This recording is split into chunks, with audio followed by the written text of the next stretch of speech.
Hey, what's happening? Welcome back to my channel. My name is D, and today we're going to be talking about Couple to Throuple, a Peacock original polyamorous dating show. Back in November, I was hanging out with a friend of mine. I don't remember how we got into the subject, but I was telling her that I wasn't having like the best time on BookTube anymore, and I wanted to branch out a little bit. I said something like, yo, wouldn't it be so funny if I just reviewed The Polyamorous Bachelor? And then I thought to myself, yo, wouldn't it be so funny if I just reviewed The Polyamorous Bachelor? Because I figured that had to exist. I didn't know if it did for sure, but I was pretty positive. So I Googled it and boom, there it was. Hey, what's happening? It's Editing D. While I was like grabbing the footage to show what I was talking about in the video, I noticed a couple other things, so I'm just going to interject intermittently. I hope it doesn't make the video too jarring to watch. Moving forward, you know, if I'm doing a review or doing commentary on like TV or movies, I'll grab the footage first and then I'll film the video. That way I have another opportunity to like catch things and just put it all together so it's more cohesive. Yeah, we're learning as we go. We're learning as we grow.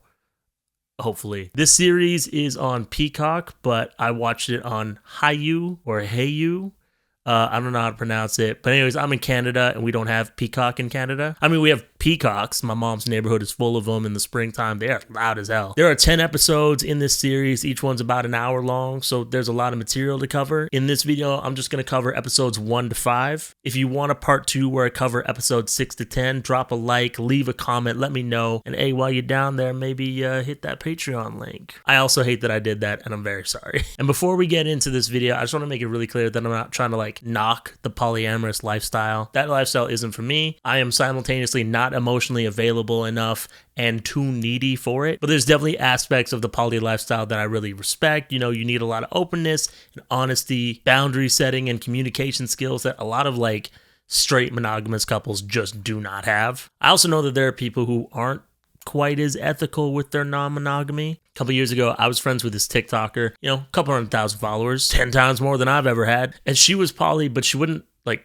tell people that she was. Like, she had a girlfriend and her girlfriend was married and she was like out dating, and she went on a date with a friend of mine but never mentioned that she was poly. And my friend is not poly. Also was talking to a different friend of mine who is poly but was very clear on, I think the dating app is called Fields or Field. She was looking for a primary partnership and wasn't interested in talking to anybody who already had a primary partner, which this TikToker did. Anyway, so those two friends figured out that they're talking to the same woman, and they look her up on TikTok, and she's posting TikToks and be like, yo, dating is hard because I don't know how to tell these people that I'm polyamorous and I already have a girlfriend who's married. And they're both like, don't know how to... But you just told the whole internet. Also, I used to go to a lot of poetry slams, don't judge me. And a couple of times people would ask me if I was like single or available, and I would say, no, I'm married. Then people would ask if my marriage was open, and I was like, pretty sure me saying no was your answer, but whatever. I remember this one poet made fun of me and like implied that I was stupid and old-fashioned for being monogamous. And also this one time I thought I made friends with a dude at the gym. Turns out him and his girlfriend were looking for a third. That was weird. So I guess what I'm saying is, for a guy who isn't polyamorous, I've had some experiences with polyamory. No, that's not. I don't know how to word that. What I was trying to say is I don't want to knock on the lifestyle or, you know, present this like, oh, isn't this gross and weird? I'm not going to yuck anybody's yum unless like your yum is really yucky or illegal. But this isn't that. So I guess I don't know. Just don't be an asshole in the comment section, you know, just because you don't like understand a certain lifestyle doesn't mean it's not valid. Anyways, Couple to Throuple is a little bit more like Love Island than it is The Bachelor, I think. I don't know. I've only seen a couple episodes of each show. So how this show works is there are 4 couples. Each is either brand new or considering polyamory, and they're looking for a third to add to their relationship. There's Dylan and Lauren. My name is Dylan. I'm Lauren. And we're Dylan and Lauren. And they've been together for about 7 years, married for 2 years. And Dylan kind of looks like if Dave Bautista and Jason Mraz did a Dragon Ball fusion dance. 1 year into our marriage, we had our first threesome experience and brought us that much closer together. Yeah. So that was the main reason why we wanted to see if the polyamory world is for us. Lauren, I'm pretty sure, is wearing colored contacts the whole show, but her eyes were so distractingly blue, I found myself getting lost in them a couple of times. There's Sean and Brittany, and these two have been together for about 4 years. This couple feels like they have the most like friend foundation in their relationship, if that makes sense. Like, a lot of times they kind of act like they're boys. It feels like Brittany takes the lead a lot and Sean is just down to do anything with friends. Like, for real, it feels like Sean throughout the whole show has more friend chemistry, fremistry if you will, than he does like romantic chemistry with anybody on the show. And it's kind of sweet. It's kind of funny. What got you interested in doing it? We always get random people approach us like, hey, I think you guys are like hot. I would love to hang out with you. And, you know, at first I was like, wait, what? And then we have Ashmal and Rahman, and they met right before COVID, I think. I think they did quarantine together, and since COVID was such a time loop, they've simultaneously only been together for like 2 weeks, and they've been together for like 10 years. Maybe a couple months prior to COVID. So we got to do like a few cute dates out and about, and then we quarantined together, and we luckily survived that. So here we are. Spoilers for like the entire show. It's really funny watching this again and seeing Rahman and Ashmal talk about how strong and confident they are in their relationship. I was like, this is the perfect next step. Right. Yeah, and if there's anyone that I feel comfortable with like taking risks, especially in a relationship, it's this guy because we are so confident in our relationship. Yeah. I'm not going to say why, but it's like one of the major arcs of the show. And lastly, we have Corey and Wilder. And I didn't really know who was who for the first episode, but Wilder is the one that looks like a bisexual Green Arrow. Oh, you don't see that? Okay, whatever. Anyways, they've been together for 9 years. Our host is a dude named Scott Evans, and he's got like weird camp counselor energy. Evans, I will be your host, your guide through this experience. Look at everybody looking all good. And also they have like, she's not a co-host, but they have a therapist, relationship and polyamory expert, Shamira. She seems cool. Again, kind of hard to get a read on. Like, you know, she's trying to be professional, but also bring that energy. So the vibes are a little strange, but she seems cool. And, you know, this is couple to throuple. So it's not just 4 couples in a house, the show. The people we are inviting to be a part of this experience have experience in ethical non-monogamy. One of these individuals could be that third love you've been looking for. So the couples get to mix and mingle with 14 sexy singles who are a little bit more experienced with polyamory. Let's see if they have any chemistry. Hot damn, we're gonna have some trouble choosing. Yeah. Because we can't even pick a movie? So, like, now we're picking a person? That's amazing. On the one hand, fair. On the other hand, if you can't actually, like, agree on a person, then maybe this isn't for you. I don't know. Like, can you imagine talking about people who are interested in you with your partner with the same casual indecisiveness as when you're trying to figure out where to eat out? Zing. Spoiler for the show, we do not get to meet all 14 of the singles, really. I guess they didn't all click with the couples or whatever. Like this lady, for at least half the show, I did not know her name. All I knew is that she hangs the moon and the stars. But we do get to meet Becca. She's mine and Alana's favorite. Not like that. We do meet Peach, and she kind of rubbed me the wrong way when she said this. I've always been polyamorous because I've always been bisexual. And I'm not bisexual, which might shock some people, but that's like a negative stereotype, right? Like the horny can't commit to one person bisexual trope. Who is this? The best friend from Fourth Wing by Rebecca Yarros? If you didn't get that reference, hi, my name is Dee. I spent the first year and a half of my YouTube career talking about romantasy novels. And then there's Frank, who is just a ginormous cutie patootie. And I don't mean that he's extremely cute. I mean, he's ginormous. He's quite tall. He's the tallest motherfucker in the whole show. We meet Denise, and she's super into climbing rocks. What do you like to do for fun? I'm really into travel, van lifing, outdoorsy stuff. Do you rock climb? I'm not good at it. And these two absolute stunners are Jonathan and Jess. I'm bisexual, and he's more of a don't knock it till you try sexual. Yeah. Don't knock it till you try it sexual is very funny. And also, probably how a lot of people should self-identify. Not that I'm going to tell you how you should self-identify. I'm just making a joke. I've never actually fully hooked up with a girl. I want to see him navigate boobs. Full disclosure, I found myself at a comedic crossroads here because I could make some tasteless dude bro kind of joke where I say something like, well, prepare to get lost, brother. Or I could take this statement like extremely literally and be like, navigate, what are you talking about? What are nipples, compasses? Either joke would have been a bit much for my core audience, and I'm super glad that I didn't make them. In every episode, there are relationship sessions with like different themes or whatever, and the episodes are named after those themes. This episode is called Chemistry. So they meet up on the beach, and Shamira gives each person in the couple like a binder with photos of all the singles. She asks them questions like, who has the best body?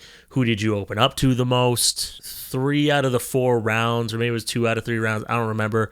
But like the couples didn't really agree on a lot until the last one, which was, who did you open up to the most? And everybody seemed to agree, which is cool. I feel like that last question is probably the most important. Like, do you both have good chemistry and good like open dialogue or whatever? Later on, they do like a little ceremony where the couples each pick a single for their first throupling, or to enter into a three-relationship, as the host Scott would say, which I don't know which one's worse. Ashmal said something really bizarre about being a chocolate factory. And right before I watched the show, I watched the movie Wonka twice. So I was like, you're not Timothy Chalamet.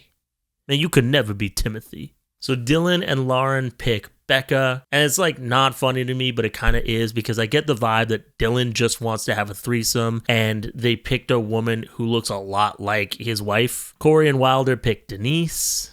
I guess they bonded over rock climbing or something. Ashmal and Rahman. Can't even agree on the same ice cream flavor to buy at the store, but this has been a lot easier than that decision. I mean, look at this dessert. Super weird. Anyways, they picked Jonathan. Jonathan, how you feeling? I'm happy I got chosen, so I guess I'll be the dessert. And Jess looks kind of sad about it, because I guess they hit it off, and they seem fun when you first meet them. I will tell you right now, it's a bit of a spoiler, she definitely dodged a bullet, and I have absolutely no idea how the show would have gone if they had picked Jess. And lastly, Sean and Brittany pick Sanu. During Sean and Brittany's turn, fucking Thor over here looks way too excited. Like, relax, buddy. He's just got this look like, ooh, I got a craving for some chocolate. I don't know if this dude ever speaks, but I don't like him. Episode 1 ends with each newly formed throuple retiring to their respective rooms, and people just start fucking. I don't think I can show it. It's a lot. I think it was this moment where I realized I could never be on a show like this. Like, 1, I'm not polyamorous, so you know, that's not gonna work. 2, I would be so scared my brother or my cousin Jonesy would watch this. Like, I love my brother, I love my cousin Jonesy.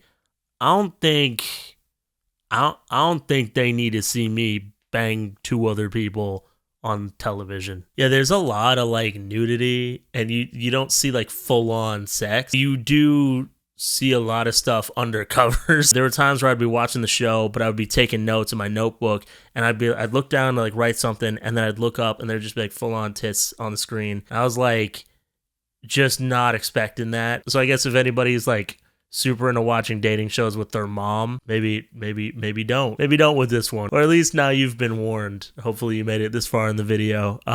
Episode 2 is called Boundaries, and everybody wakes up in the morning with their makeup already done, which is great. I guess the producers just do that for you while you're sleeping. I've woken up with a lot of regrets in my life. Oh yeah, was one of them that fucking mustache? No, I'm just kidding. Please don't shoot me with your green arrows, Mr. Queen. So yeah, people are just like rolling in for breakfast. I don't know, Dylan seems a little jealous of Becca's relationship with Lauren. Me and her, you know, even just like, it was just, I was so much more into it, which is really cool, because I've never felt like that before. Yeah. Is this your workout? Whenever I'm in the gym, I see somebody doing something weird, I always just assume that they know something that I don't and just keep it pushing. So if I saw this in my gym, I feel like I'd probably go like, and they'd be like, well, they know something I don't. Sean expresses to Brittany that he's not sure how sex works in a throuple, which I thought was kind of funny, because I thought a lot of dudes really wanted to have a threesome. Or like he's never heard of taking turns or whatever. Never heard of tag team wrestling. I don't know, he's kind of a wholesome dude in a weird way. Episode 2's relationship session revolves around boundaries. The couples and their singles go to the beach to meet Shamira and Scott. Shamira's come up with this exercise that she calls safe word. Each couple comes up with a safe word, and one person is in like a hot seat observing, and the other one is participating in the exercise with the single. The participants are given an intimacy basket, which might be a fun Valentine's Day gift for your boo thing. I don't know. What are we gonna do with that banana? That's up to Jonathan. That's gross, especially since I don't even like bananas. And that is, in fact, a double entendre. Round 1 is verbal, and the singles whisper sweet nothings into the ear of the person from the couple who's participating in the exercise. Here, Corey shares that Wilder has crossed some boundaries before. We have had experiences like this in the past where he's crossed a boundary, and that's really hurt my feelings. And she's feeling pretty nervous about it, and that really shocked me. I was so surprised. I don't know, like, I don't want to judge this dude too harsh because I don't know him, but like, he kind of seems like the kind of guy who would. And we start to see the sparks of envy start to become a flame within Ramon. Honestly, Ashmal's pretty easy to please. So I figured Jonathan could probably say anything to him and he'd be turned on. So dude's trying to like get a dig in here, but I'm like, dope, chill, laid back, easy to please guy. Round 2 is honesty. Or no, it's not. Round 2 is touching. And Corey uses the safe word for this part. And, you know, honestly, I can't tell what the show was trying to imply, but I was like with her on this one. Like, if you've had experiences with trying to do polyamory before and boundaries were crossed, like you were excluded or you felt excluded, it makes sense that you'd want to feel more included this time around, and you're just setting boundaries. So that seems fair. Ashmal uses the safe word to try to spare Ramon's feelings of jealousy, but Ramon is still pretty upset. Round 3 is kissing, and Corey immediately uses the safe word. And again, I don't really blame her. You know, we get the story of why she has these trepidations. I don't know if I can play the whole clip. So basically what happened was Corey and Wilder invited somebody over to like have a threesome, I guess.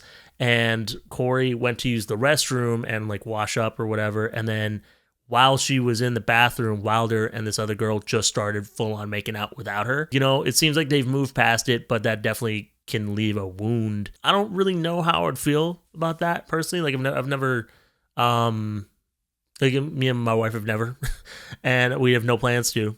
So I don't really know how I'd feel about it, but I just feel like it's super justified. Feel like that would be a deal breaker for the whole relationship for me, but I don't know. I don't know. Yeah, but I'm on her side for this. You know, like these are not my favorite like characters in the show, I guess. And I appreciate the dude. He's not like, ugh, this unreasonable bitch. He like gets that he fucked up.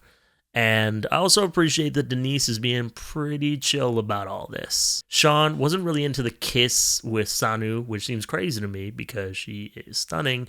But at the same time, you know, if there's no chemistry, there's no chemistry. That's how attraction works. I don't know. He's just a wholesome kind of guy somehow. Ashmal and Jonathan like kiss, and they have a complete kiss in my opinion. But Ashmal does use the safe word, but seems like too little too late for Ramon. He's very upset. After the session, Ramon it kind of shuts down, shuts everybody off, and he kind of reminds me of my dad. Like, want to know where your head's at? Like, mine? Yeah. I don't know, even like your body language right now is so very closed off. He's the kind of guy who seems to think that if he's thinking something or feeling something, everybody knows it, and he shouldn't have to tell anyone. And that fucking drives me crazy with my dad. I can't imagine dating somebody like that. Later that night, the second options or the runners up join the Throuples for dinner. Becca notices Dylan chatting up Mia, and she's like, Dylan isn't here for the right reasons, and I kind of agree. Dude's pretty sus. Maybe it's just the fedora, I don't know. And they put Ramon kind of on the spot. I'm like, what is your deal? And, you know, I get they need drama for the show, and producers probably told them to press him, but I feel like Ashmal ought to have known, like, if he has such a hard time opening up, putting him on the spot's not going to help. At the end of the night, Jonathan, Ashmal, and Ramon go to sleep without talking to each other, which is super awkward. I feel bad for Jonathan here. He's just so uncomfortable. Sanu tries to talk to her couple about how she's feeling and just kind of says something like, I wish that I wasn't your first choice, because the first choice is kind of the experiment. And that's something that I hadn't really considered before, but I guess that's probably true. And I don't know. I guess if you're watching this and you're thinking about start adding a third, something to consider, you know, people's feelings and stuff. But she says that she feels dehumanized, and Brittany just automatically shuts down. I guess spoilers for the show, but Sean and Brittany consistently don't really listen to other people. Like, they're really solid together, and I think that they work together really well, but they don't really, they're not letting other people in, if that makes sense. And that night they do a white party, which I don't think really aged super well this year. Each couple gets like a beaded necklace of a certain color, and then they have a third necklace they can give to a single to be like, oh, I want to get to know you more. Dylan talks about how like tiny and hot Mia is, and there's something so creepy about being into how small someone is.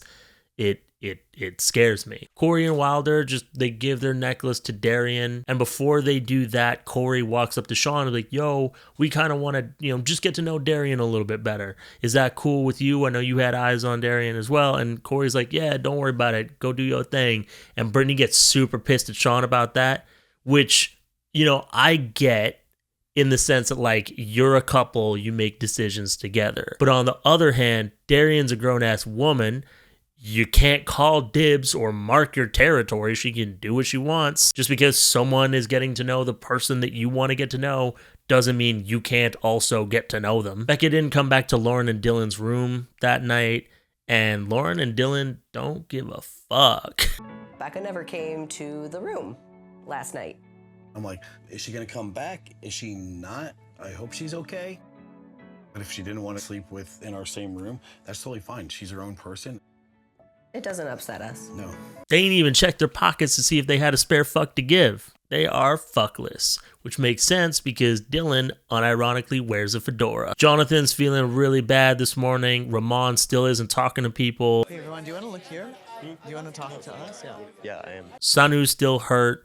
Brittany's still pissed at her. Brittany's like talking about how Sanu's crazy or whatever, but she's wearing this ridiculous fuzzy rainbow hat, and I cannot take her seriously. Ramon talks about how difficult it is for him to open up and share his feelings, and I'm just sitting there like, yo, if you can't share how you're feeling with your current partner, the last thing you need is another partner. Like, maybe that's harsh. I can't imagine being able to navigate polyamory without being open and honest with your feelings.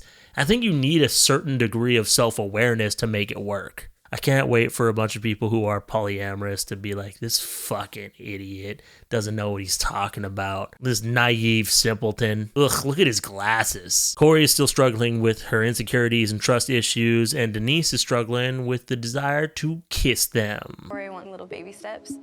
But I like these two people. I want to kiss them. Jonathan helps Becca get her stuff out of the room, and when Lauren and Dylan discover that her stuff is no longer there, they do not give a fuck. Becky gets done dirty in this show. Like, she really don't deserve it. It's fucked up. Ramon and Jonathan finally having a side conversation. Jonathan's like, yo, I'm really into you. And they have this now kiss moment, but they don't. This episode's relationship session is about jealousy, and Shamira shares some interesting thoughts on it. In its most primal form, jealousy relates to just a person detecting a threat to the very core of their relationship. Everybody writes a moment they felt jealous and drops it into a box, and then they talk it out or whatever. While they're doing that, the singles hang back at the resort and they're playing Never Have I Ever in the hot tub. And then Sanu and Becca make out on a dare, and I'm just happy for them, I almost shipped them. Back with the couples, Dylan claims that he's never been jealous in his relationship with Lauren,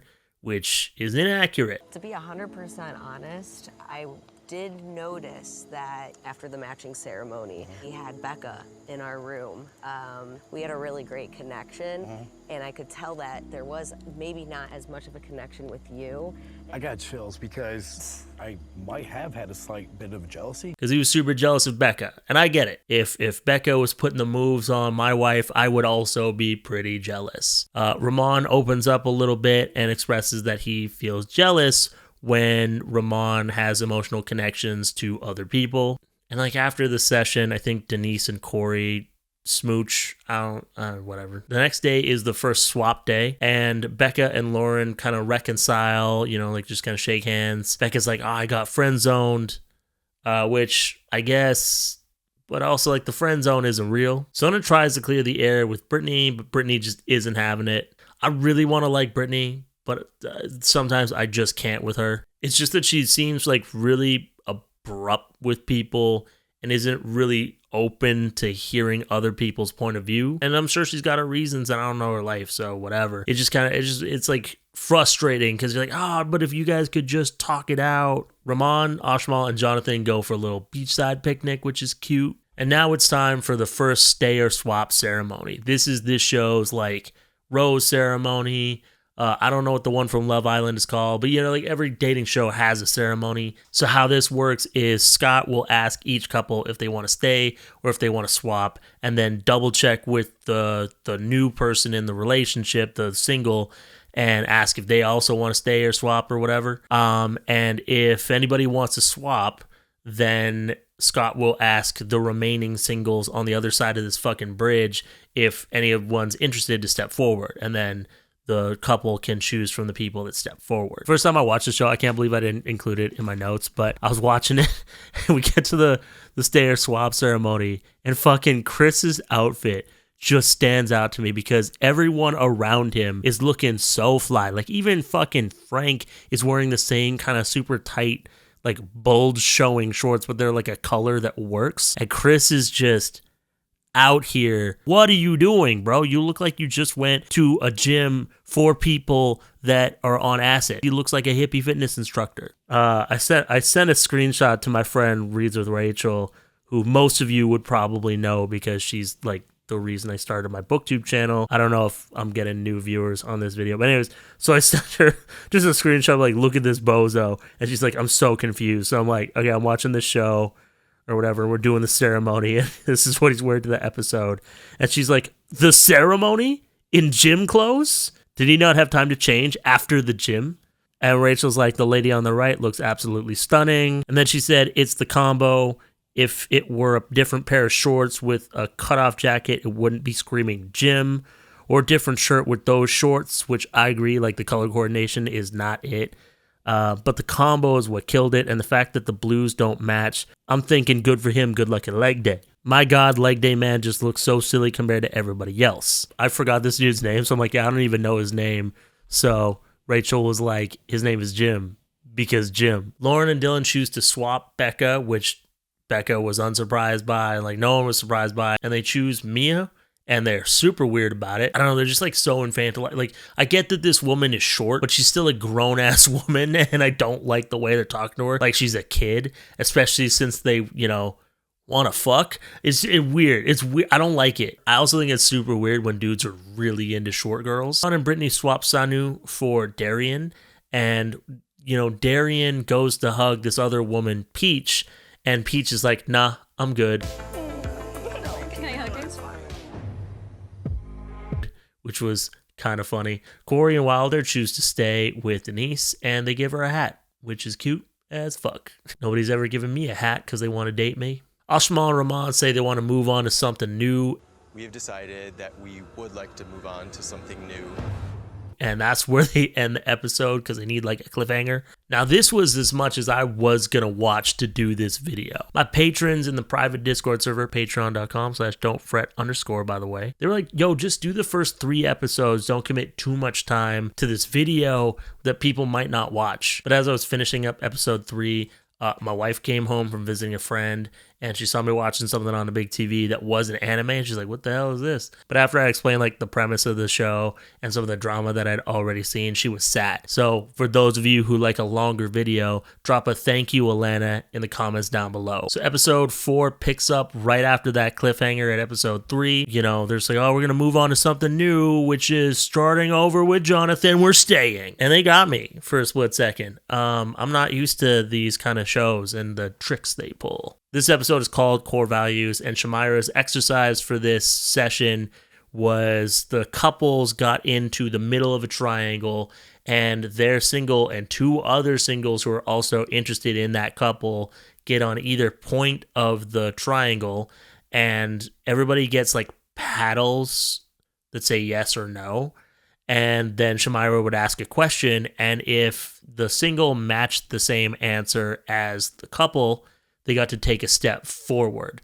And the exercise ends when somebody reaches the couple. Brittany was really relieved that Darian got it right, which really rubbed me the wrong way. Because again, like, I don't know, it just feels like Brittany and Sean don't really want to do the work of like building a relationship with another person.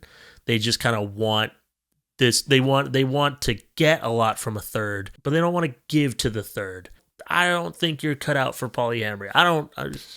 It doesn't sit right with me. Denise walks away from that exercise feeling as though Corey and Wilder have some stuff they need to talk about, especially when it comes to kids, which I think would probably be a tough conversation to have amongst like 3 or more people. Like, what does that look like? Because like if Denise wanted to have kids, Corey and Wilder aren't that kid's parents, or maybe Wilder is, but Corey isn't, or I don't. But I guess everybody has to figure out what that looks like for every throuple or for every quadruple, quindruple. I don't know what I'm saying anymore. Jonathan is feeling kind of insecure and threatened by Frank, which we all should be. Look at him. Look how much over 6 feet he is. Dylan and Lauren kind of want more physical touch, affection from Mia, or something. I feel like we're still missing that physical touch with Mia.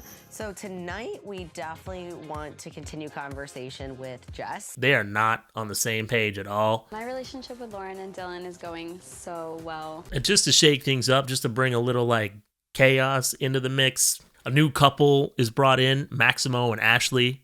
Peach, who denied Darian a hug at the stay and swap ceremony, confronts Brittany and Sean.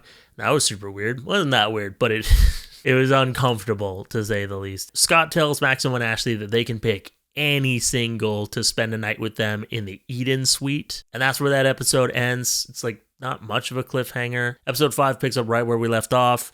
And Maximo and Ashley pick a guy named Junior to come up with them, and they make out in the rain shower of the Eden Suite. And then, that's it for the night. I don't know if I'm able to show it, but it is kind of funny how this dude is able to just carry both of these people, because I think they're quite short, and he's like pretty tall and muscular. But it was just like a funny. It's not funny. Like it's I don't know. I've never seen that before. The next day, Maximo and Ashley have a date with Becca. She said that she's from a small town in Canada, and she's talking about Calgary. Calgary's not a small town. It's a full-on city. They have an airport and everything. Becca got into ethical non-monogamy because she kept getting cheated on. And maybe this isn't a good time for an aside, but I feel like a lot of cheaters want to be non-monogamous or are non-monogamous, but they don't want the people that they're in relationships with to also be non-monogamous or something. I feel like that's a lot of dudes who cheat. They want to have all the options, but they don't want the people that they're sleeping with to have any other option just in case there's something better. I don't know. That's like not safe, like if you're not on the up and up about who else you're sleeping with, people can't give informed consent, which is messed up. And also like they should just know, for like health and safety reasons. I guess the moral of the video is, hey, if you're going to sleep around, be honest about it. Ashma and Rahman called Jonathan their boyfriend, which makes Jonathan kind of uncomfortable. He says he'd have a hard time like bringing 2 boys to meet his mom. And then Rahman starts to feel insecure again because Ashmal has never brought him around his family or rarely does or something. If you can't bring your boyfriend to meet your family, don't get an extra boyfriend. It's not gonna help. Oh, you don't like that I'm in love with a man, Grandma? Well, what about 2 men? This episode's relationship session is about honesty, so the Throuples get into a sweat lodge, which at first I was like, In the show, they say like, now we can't do this, so we brought in someone who can, and they bring in like a medicine woman who can lead the thing in the sweat lodge. And I don't really know if that's cool, because it still feels like you're kind of like commodifying something sacred, but I'm not indigenous, so I'm not really able to speak on it. I just think it's kind of sus. But anyways, they have some deep conversations. Denise asks Corey and Wilder if she can be their girlfriend. Jonathan asks if Ashmal and Rahman are really about that throuple life. Jonathan's like, in the real world, I would not put up with this behavior, and I wouldn't either. I don't even know if I'd put up with it on a show. Now it's time for the second stay or swap ceremony. Okay, and again, I didn't even notice this the first time I watched it. Look at this man's outfit. Look at it. Chris, do you not own formal wear? Do you need to borrow some? Like, get a suit, dog. Get a nice pair of pants, a clean shirt. Look at fucking Frank. Look at Junior. This is disgraceful. Maximo and Ashley picked Becca. Yay, Becca's back in the house. How does it feel? Really good. I don't want this to sound bad, but it feels a lot better the second time around. Lauren and Dylan swap Mia for Jess. Corey and Wilder choose to stay with Denise. They're like, we don't need to switch ever again. And Wilder throws Denise's chair into the pool, which is simultaneously overdramatic and a little lackluster and contrived. Sean and Brittany stay with Darian, and Ramon and Ashman are like, oh, we want to stay. But then Jonathan's like, nah, I think I need to swap. I just feel like I don't think like I'm the right single for them. So I feel like I should swap tonight. And that's the end of episode 5. I think it's pretty interesting stuff. Now, I've never watched like a full season. I know it's only 10 episodes, but I still never watched a full season of a reality show before. I thought this was pretty interesting. And from what I'd seen of other dating shows, the conversations were more like emotionally intelligent or mature and a little less contrived than I'd seen on like The Bachelor or Love Island or something. Let me know if you want a part 2, a recap of episodes 6 to 10. Thank you so much for watching this video. Thank you to my Plus Ultra Don't Fretters, my top tier supporters on Patreon. Laughing Cat Dog, JJ Valdez, and Peggy Lou Who. Also, thank you to my super duper Don't Fretters, Lauren, Desi, Cassie, Oliver, and Shade. If you also want to help support the channel and ensure that I'm able to keep creating content and gain access to bonus content as well as access to my private Discord server, make sure you consider subscribing to my Patreon at patreon.com/don'tfret_. If not, no worries. Please don't forget to like this video, subscribe to the page, and hit that noti bell. Thank you again so much for watching this video. My name is D. Don't fret. I'll see you next time. Peace out.